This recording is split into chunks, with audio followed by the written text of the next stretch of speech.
Contenders ain't got no relation. So what you win if ain't no reparation? How much you spending on your preparation? I'm about them binges so to win and be the motivation. Determination is intention plus the willpower. Real power, pressure you should feel ours. Bills tower. Over us, I overcome, I'm overcomes. I need direct transactions. Don't wanna wait till you load the funds. You hold the funds and Joseph come promote the curve, demote your son. I overthrow the CEO, I'm taking over some. The chosen one, you throw BiggDogg, Chico live and direct coming right back to you. Straight from the middle of the ocean. Post game after Colorado Buffaloes 29-22 loss at West Virginia. Shouts out to my cuz who's on the coaching staff was getting the win. Shouts out to everybody who checked in with me doing the live stream.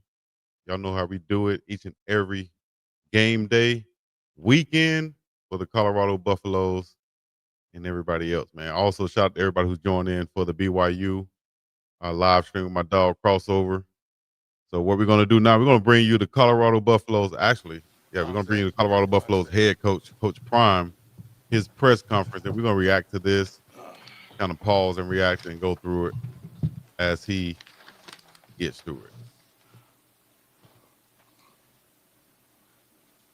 Thank you all for being here and giving your precious time for such an event as this.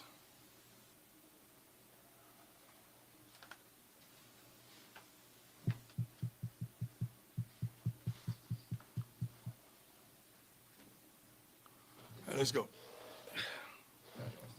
All right, this post game. See what Coach Prime's talking about. I think he played a good game. His first start, he did some wonderful things that you could see that he's going to be special. That's right. He did some things that you could see his youth. Yep. But overall, that's what it's about. To me, the kid played well. He played well enough for us to win the game. Yep.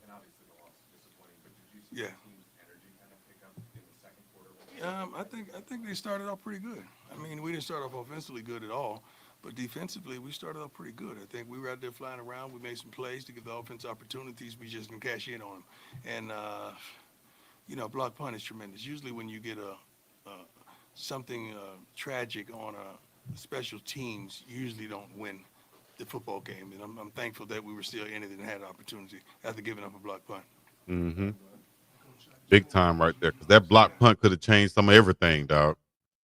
And we didn't capitalize, like Coach Prime said, on those opportunities where we got turnovers on those guys. 3 turnovers on the day. There was somehow we could have capitalized on that. Like I said, that block punt, dog. Whew, that could have been worse than what it was. All right, Coach. Right. Sacked 7 times. Yeah, yep. Yeah, and he got to get the ball out. He's going to learn that. He's got to get the ball out a few times there.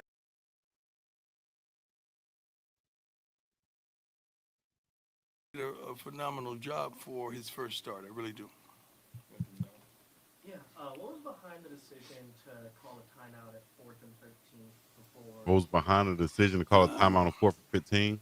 You're thinking about taking a shot, but trying to get it. But nah, you say nah. Mathematics don't add up. Let's give him out a shot. You got to understand, we've already got. It seemed like it was blocked, but he missed it. So he was in his head a little bit as well. So you got to take all that stuff in consideration. Like, where is it? It was on the right hash. I don't know if that's his best hash. You think about all these things that I know. I've been with him since he was a darn freshman for 4 years, so I know him. And I know where his strong points are and his pressure points. But he forgot the extra point and went at it and nailed 2 field goals back to back. I think the guy who was asking the question, and this also goes back to what Uncle Neely says when they're in these press conferences and the people will ask a question, don't ask a follow-up question to get maybe the answer that they were really probably looking for. He asked about the timeout called, and Coach Prime explained it. But I already seen a lot of criticism in the chat and things of that nature saying that they wasted the timeout right there, that they should have known, based off the mathematics, and as soon as they got into field goal range, whether they were going to kick the field goal or try to go for the points right there. They should have known that. I seen that in the chat, but they called a timeout to make an informed decision on what they wanted to do right there in a critical situation in the ball game that could have changed the outcome of the game or not. And so they called a timeout, had 2 left, and they kicked the field goal. And like he said, he was considering the fact that Mata had missed the PAT earlier. He knows his kicker. And so all of those things plays into making that decision whether to go for it or not, or to just kick the field goal and take those points and to get the chance to get the ball back on the back end. During my live stream, that's exactly what I was saying leading up to the point of them getting into field goal range. And that's why I think that somebody could have been on the sideline already in that mode of, okay, the situation that we could be in, not the situation that we're in right now. We got to be thinking forward to where we're headed and where this ball game is headed.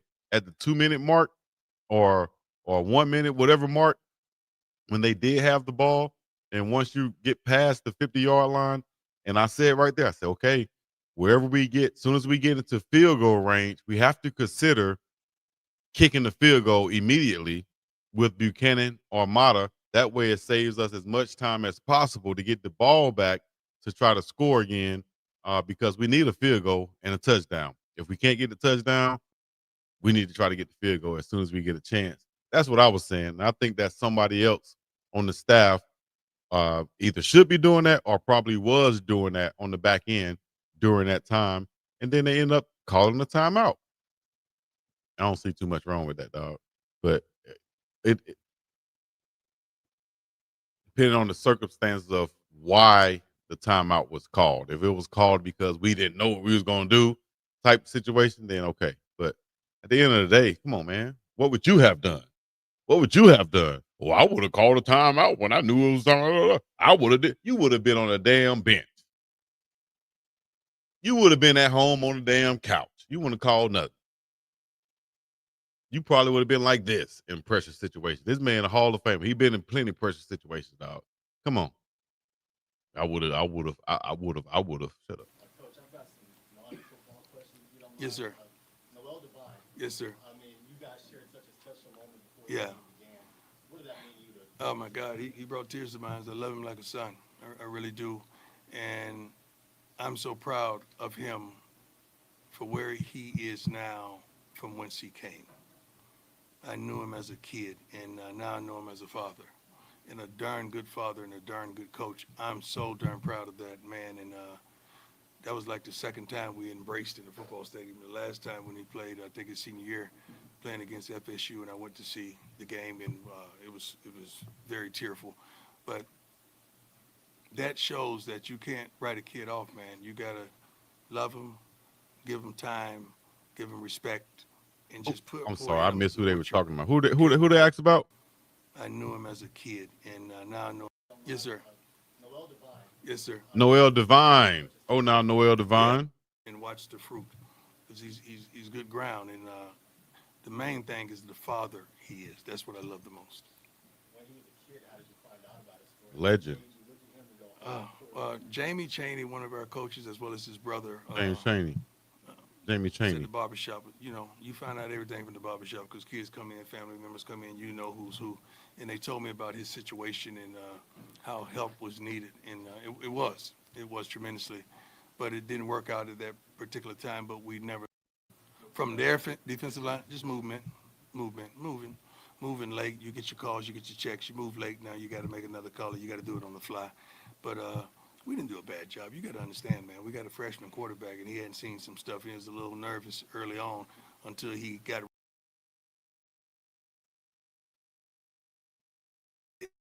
So Threw the ball away. the That's kid some of is the gonna be best all things right. that he did, Coach Prime just said. What is Jordan's status, if you don't mind sharing the rest of the I think he'll be available after the bye. I don't think he's gonna shut it down whatsoever. I don't think his injury deserves that, or is that particular injury. I'm talking out of my head though. I don't know the severity. Coach, you were able to come up on some big third downs and late Yeah. in the game. How did that show some resilience for you? Well, these guys hadn't quit, man. Contrary to what people may write, what they That's may right. say, these guys are still fighting. They still want it. They're still coming. And over you the can see it sideline today. saying things to me like you could tell they're upset. They're holding themselves and each other accountable. The coaches are holding them accountable, and I'm holding the coaches accountable. And I got a few people holding me accountable. Yeah, it's not good. That's not good. We got to cash in on that, but you got to understand we got a youngster back there, so the calls and matching with the player that we have, we got to do better. We got to do a much better job of cashing in off of turnovers. Big Dog Chico said that during the live stream. I said it now. I said it post game. I said everything. Listen, man, we got to cash in on those turnovers. Dog. We had 3 turnovers on the night, and we get pretty much no points off of those turnovers. Dog. Nothing to show for it. Just like running in the bank, robbing the bank, and running up out of that thing with 3 empty bags. What you doing? What are you doing? You went in there and took nothing? Or you went in, they gave you the bags, and you walked out with nothing? Oh, just the bags? Come on, dog. No, you don't have to be sorry, man. Yeah, yeah. Well, what I said, I think this week is that we've always had a defense of guy versus the running guy versus the pass defensively, and we always had the same offenses. Like a guy who's really helping make sure the passing game as well as the running game is complete. We had 2 different guys for that. So now we have a lot more help in that area. So, guys, it's too easy to try to shoot at Pat or try to shoot at somebody. That's too easy of a target. It's not Pat's fault. It's not whatsoever. I told you guys to take me. You know, it's not that. We collectively got to do a much better job. And let's start with me. We got to do a much better job. But you think I'm happy right now? You think I'm elated? You think this is what I want for these young men, for this university, for Rick? You know, you think this is what it's about? It's not. It's not what. That's real right there, dog. It's not what it's about. That's not what I want. Y'all think I'm happy? What we at? 3 and what's the record? 3 and 6? What's the record right now? And you think we happy? Y'all think we elated? Y'all think we got moral victories? Come on, dog. Whatsoever, and we are so much better than what we're doing right now. If I could put my finger on one thing, you know, you got to want this thing, man. You got to have a locker room full of kids that really want this thing. And I told you guys, yeah, the offensive line was patchwork today. You had Xavier Hills, who been the rock on this old line, along with Jordan Seaton, starting at left guard, ended up playing right guard, and finished playing right tackle today. I think the only steady piece is Zarian McGill. You had Zy Chrysler at the right guard. You had Yaya come in at right guard. You had Big Aki starting at left guard. Yaya came in at left guard. You had they had to bring out the big right tackle. Andre had to bring him out. He wasn't playing well. Had 2 back-to-back penalties. So Juju was playing behind a makeshift offensive line.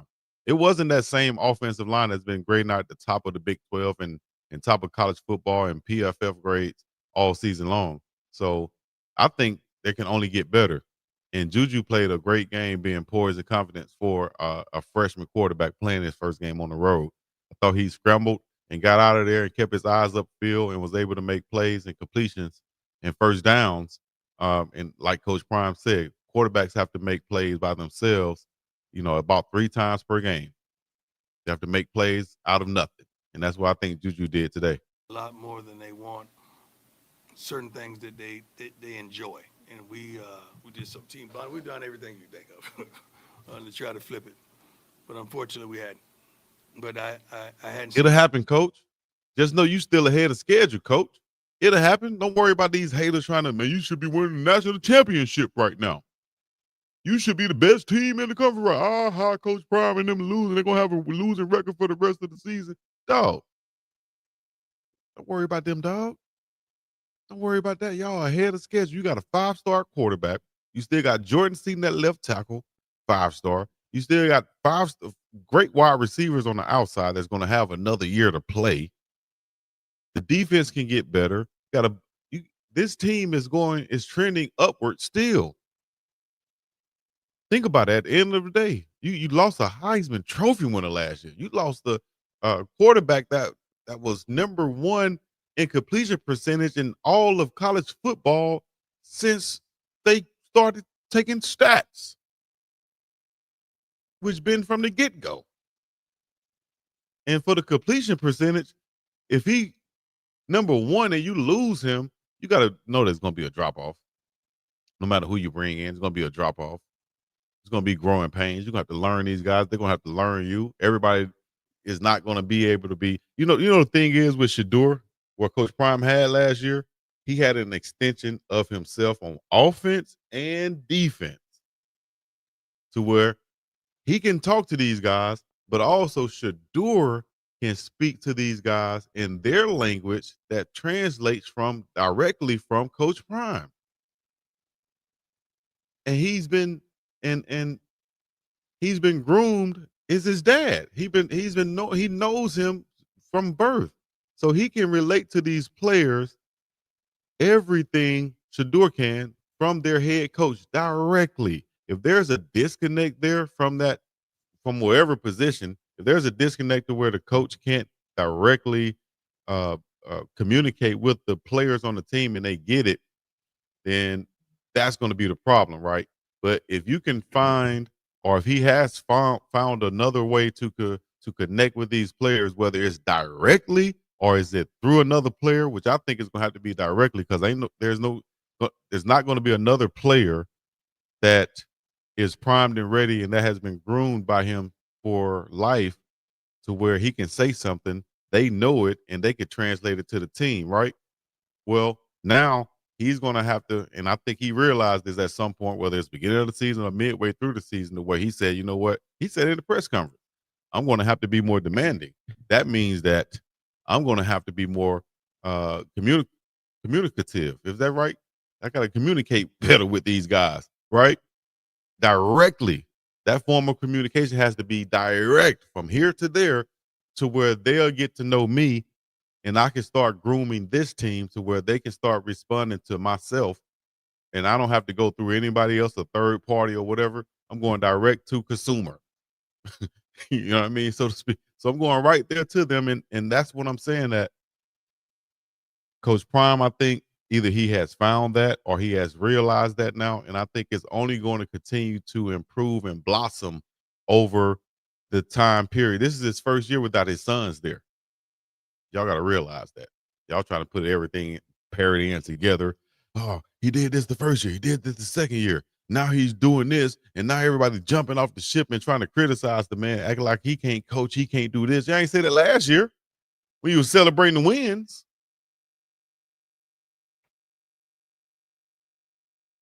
And y'all, come on, man. It's simple. You got a 5-star quarterback in here that everybody wanted in the country. He's starting for you now, finally at this point in the season, and y'all acting like this man back there playing with me at quarterback with my left hand and my shoes on the wrong foot and my helmet on backwards and I can't see. Like I'm the one playing quarterback. No, you got a 5-star back there. All we got to do is continue to attract more talent. And guess what? He gonna do that in aces and spades, dog. If you look at the class he has right now coming into high school, that's a hell of a class. Watch when the transfers come too. Put those together and mesh them together. Barring no health injuries this year, gonna be able to translate and communicate with these players in the off season, in the springtime, when he wasn't there this season. You understand me? No, he's not gonna be there physically anyway, but he still will be able to communicate. He was sick. He can communicate now. I think that's just now starting to continue to happen, and it's only going to get better. Is what I'm trying to say. First year without his son. First year without his direct connection with the players to where they understand what he's saying.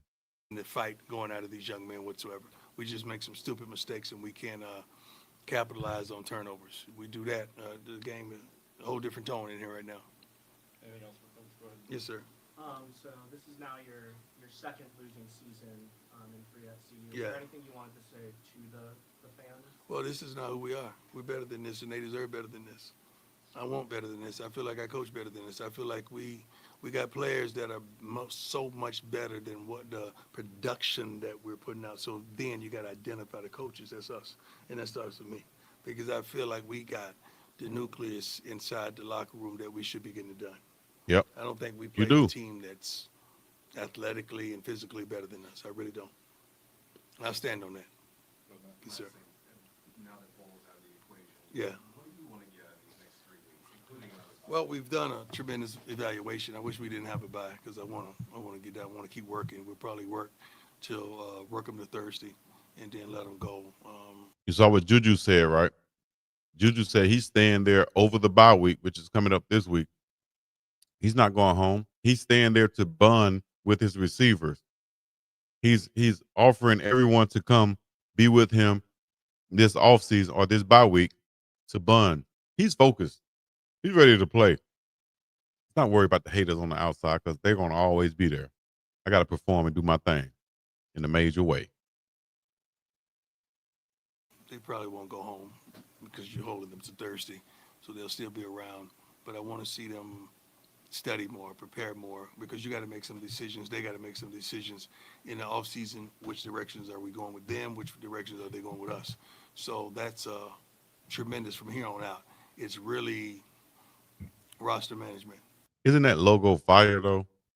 That CU logo fire with the buffalo and the CU on it and the black and gold. That's fire. With the prime on the side, even more fire. More fire, more fire.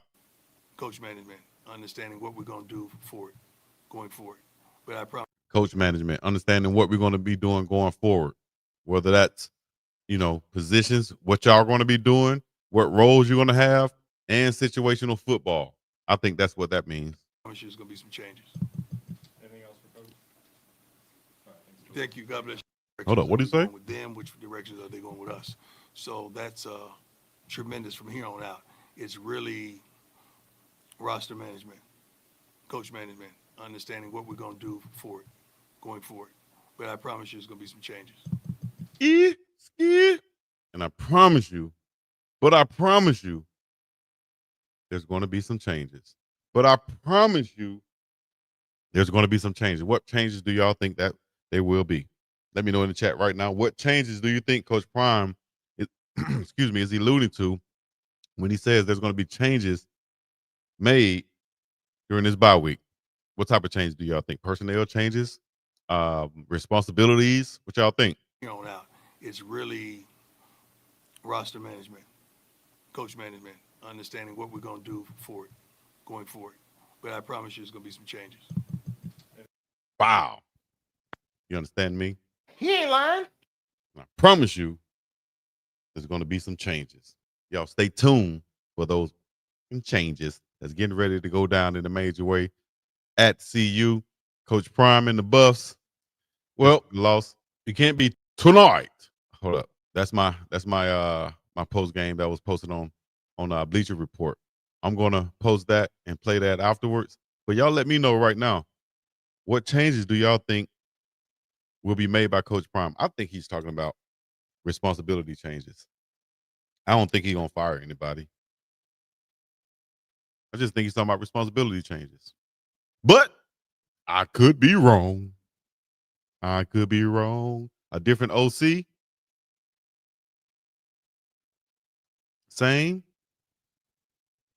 I say at this point, it would be a good time, a good move if they're still considering it, or if they, however the situation is, I don't know. But it might be a good time to bring in my main man, Byron Leftwich. If that's who you're eyeing, I think Coach Prime said is thinking like this. The season, as far as trying to get to a bowl game, isn't that pretty much over? How many games you got left? 3 games, 2 games left. So you can't get to a bowl, right? That's pretty much out, if I'm not mistaken. So why keep any offensive coordinator or any coach, period, especially on the offensive side of the ball that's going to be dealing with your 5-star freshman quarterback? Why keep any coach, period, that's going to be dealing with your 5-star quarterback if they're not going to be there next year? You're looking to retain Julian Lewis, right? You're going to pair him up as soon as possible, and the perfect time would be during this bye week after a loss to end your season, right? Now is the time if there is ever going to be a time, I'm showing respect to your offensive coordinator. I'm not going to fire you before the season is mathematically over. Once that happens, I'm looking forward to next year now. Next year, my OC is going to be OC number 1. That's who I'm going to go ahead and bring in now to ensure in the show and to give confidence in this quarterback if I want to retain him. And I think he's the guy.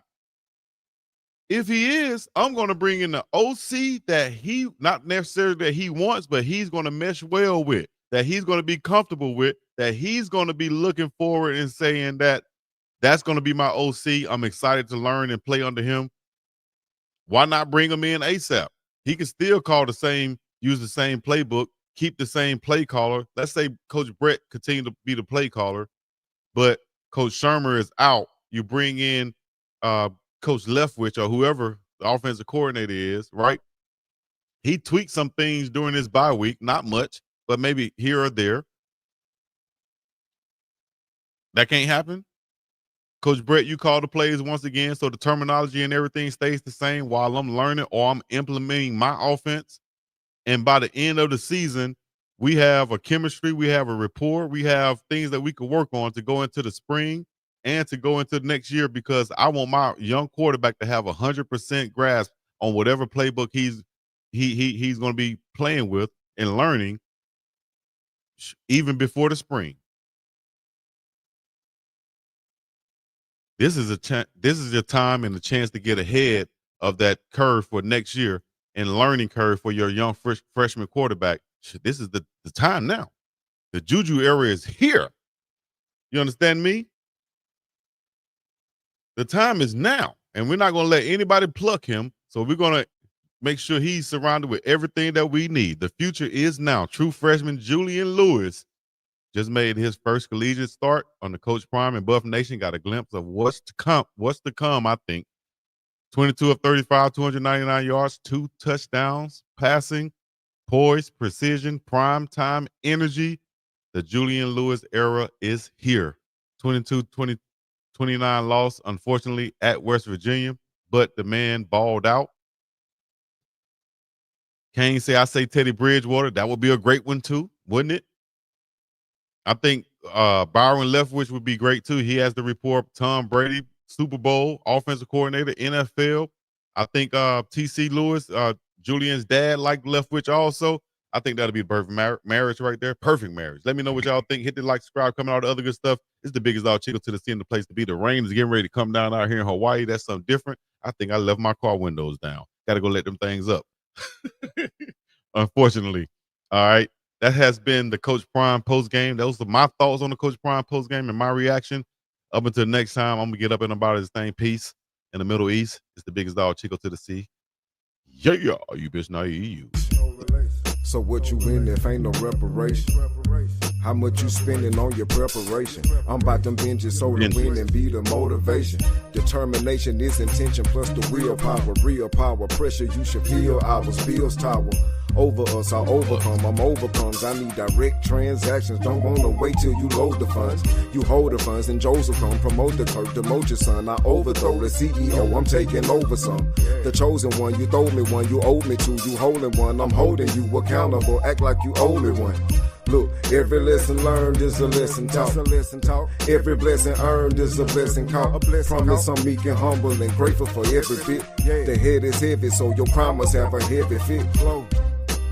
The BiggDogg Chico Show. That sports talk. Scope up. Joe Flo.